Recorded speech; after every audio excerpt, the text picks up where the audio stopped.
Hi students, welcome to Step 2 Success channel. இன்னைக்கு நாம 2025-2026 ஓட இங்கிலீஷ் கொஸ்டின் பேப்பர் பார்க்க போறோம். பார்ட் 1ல 14 கொஸ்டின் கொடுத்திருக்காங்க. ஃபர்ஸ்ட் பார்ட் வந்து choose the appropriate synonyms. First question, he even gnawed at the dried piece of seashell. A. Swallowed. B. Bit. C. Drunk. D. Gulped. Answer B. Bit. Second question, there was a sudden rush and scuffle. Scuffleன்றது synonyms. இதுக்கான answer வந்து options வந்து A. dance, B. tall, C. fight, D. destruction. Answer C. fight. Third question, those are the times we have to be active and need to anticipate what could be their aid. A. foresee, B. forbear, C. avoid, D. treat. Answer A. foresee. Next part வந்து antonyms கண்டுபிடிக்கணும்.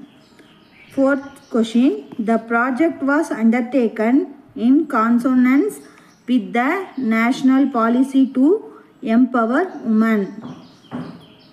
இதுக்கான question வந்து consonance. Option A. argument, B. agreement, C. disagreement, D. amusement. Answer C.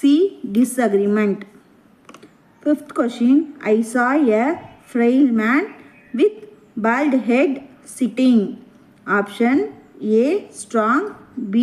weak, C. delicate, D. fragile. Answer A. strong.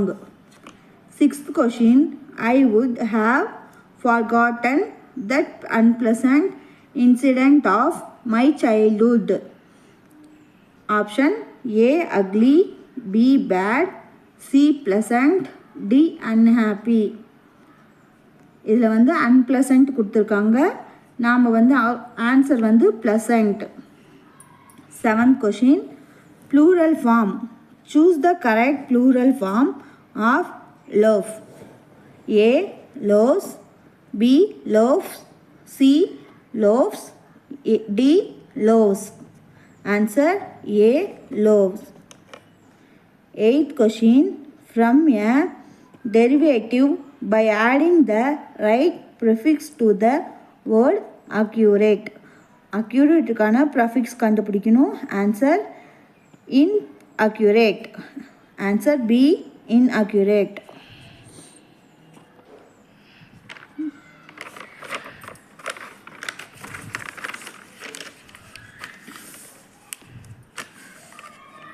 Ninth question, choose the correct expansion of the abbreviation BCE. Option A. before complete era, B. beside common era, C. beside complete era, D.